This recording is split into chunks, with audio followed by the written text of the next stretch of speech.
I'm going to be designing this $100 million creative studio in Blender, as if it was made in real life. In the last episode, I designed the entire structure from scratch.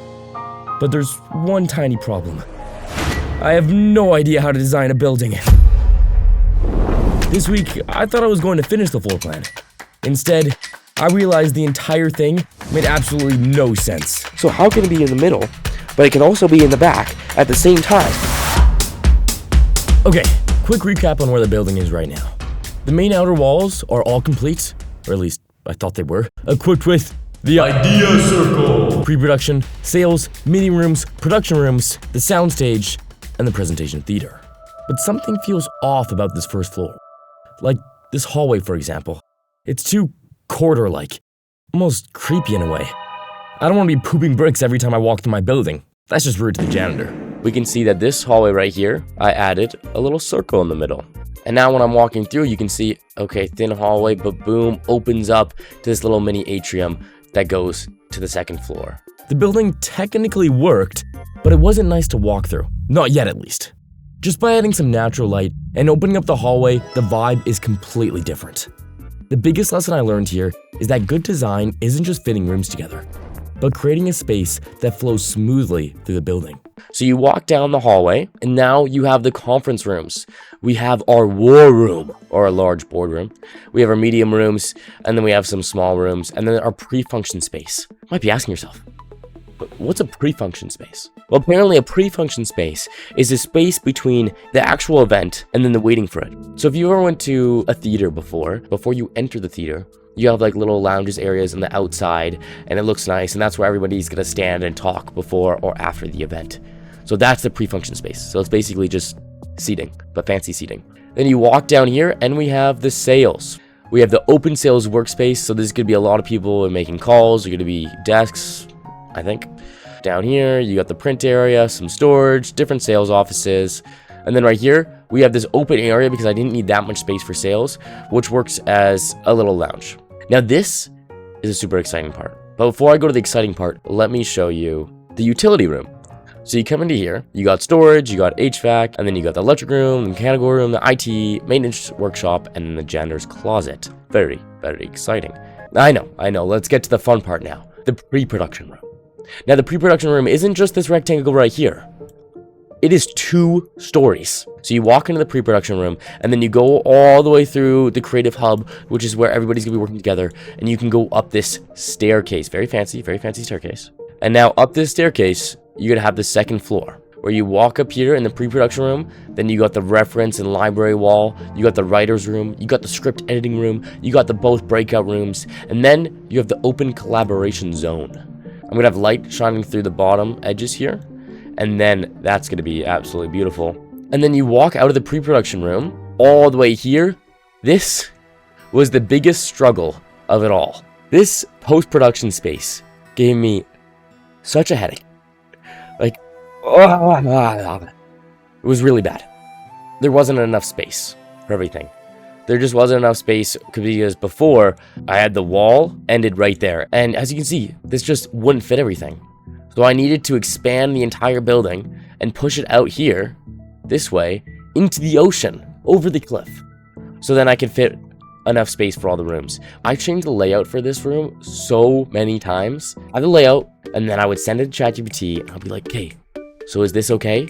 They're like, oh, close, but you have so many issues, you're really not close at all. And I'm like, okay, so like, tell me what to do. And it's like, well, you gotta do this. You gotta move the tech area to the back of the room because we don't want it to distract you from the other stuff in the room. So I'm like, okay. So I move it in the back, but it's like, it also needs to be in the back, but also should be in the middle, in the core. And I'm like, blah, blah, blah, blah, blah. So how can it be in the middle, but it can also be in the back at the same time? And then I put it in the middle, and I'm like, okay, it's in the middle now, like you said, it's the core, and it's like kind of hidden. It's like, well, it's not hidden enough. It's actually too abrupt. It's too distracting. I'm like, okay, so I put it in the back, and it's like, now you can't get to it. I had to move it around a lot. This is when I realized the problem wasn't the rooms. It wasn't even how much space I had. It was the flow. In every section of the building, the circulation should be intuitive. You should know where to go just by the shape of the hallway. We don't want any, should I go left or right? If that question is asked more than 3 times throughout the building, you've created a maze, not a hallway. But there's still one piece I was missing. The hallways can be perfect, but it doesn't matter if the placement of the rooms doesn't make any sense. As you can see here, I've deliberately put post-production on top of the production so I can connect both rooms with a staircase. Now, once production is complete with filming, they can immediately hand it off to the editors. Zero friction. But before you finish the final section of the building, let me show you how this place is actually supposed to work. Because for the first time, it finally makes sense. Every project in this building starts here, the pre-production room. This is where the team comes up with ideas, writes scripts, storyboards scenes, and plans everything before a single camera starts rolling. You start down here in the creative hub. Then, as the project becomes more real, you move upstairs into the writing rooms, breakout rooms, and open collaboration spaces. Once the idea is ready, it moves to the sound stage. This is where everything actually gets filmed. Once the filming is complete, they will go through this back hallway into the production rooms. And now, with the handy-dandy staircase that we added, we can go straight into post-production. First, the footage gets assembled in the main editing space. Then, it goes to the review room, where the team watches it back and realizes it still needs some work. Maybe the colors look bland, so it goes to the color grading suite. Maybe the sound feels empty, so it goes to the Foley and sound design rooms. Then it comes back to the editors, back to the review room, and the cycle keeps repeating until everything finally works. And that is why the whole section gave me such a headache. Every room had to be close enough to work together, but separated enough that the building still felt organized. The rooms were never the real challenge. The flow between them was. But once everything is finally done, the whole team leaves the editing area and heads here, the idea circle. This is where everyone comes together one last time to watch the finished project. And in the middle of this epic library, I'm gonna have a library here, it's not there yet, just bear with me. In the middle of this epic fantasy library, it will be there, but it's not there right now, is the floating island. You can do the screening where you can watch the epic production with the whole team. Because if I'm going to be spending $100 million on this place, I'm not gonna make a normal meeting room. As much as I want this place to be finished, there's still one more section to complete. And without it, the entire building can turn into chaos. The whole second floor is now finished. You walk up the stairs, you go across the platform, you have this little mini atrium where you can look down to the first floor. You come in, you have the entry. You have a small little lounge area. We have little meeting rooms. These are gonna be glass walls. You come all the way up here and we have all the workstations. So this is where everybody, you know, I honestly don't even know what these people are gonna do in these workstations. But what I do know is that most of you guys aren't subscribed. And I know a lot of YouTubers say that, and they say subscribe because it helps the algorithm. But I'm serious when I say it helps a lot more than most people think. This subscription can change somebody's life. Like, I put so much work into these and months into making these videos just so then you guys can have a good time to see it. When I first started making Blender videos, I was really bad. I mean, I started making Minecraft animations and they were pure trash. I literally screen recorded my videos from the Blender viewport because I didn't know how to render them. And now I'm creating entire buildings. And that wouldn't be possible without you guys. Like, it's crazy, the things that this channel has been able to let me do. You guys make this possible. So if you like anything that you saw in this video, and you guys really want to see what your true limit is, and what kind of art that we can create together, then join the Shenana fam. Let's get back to the video.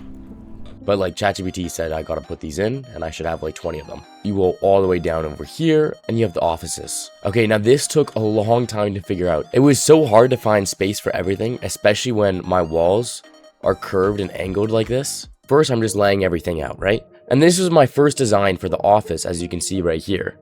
And it had this weird shape.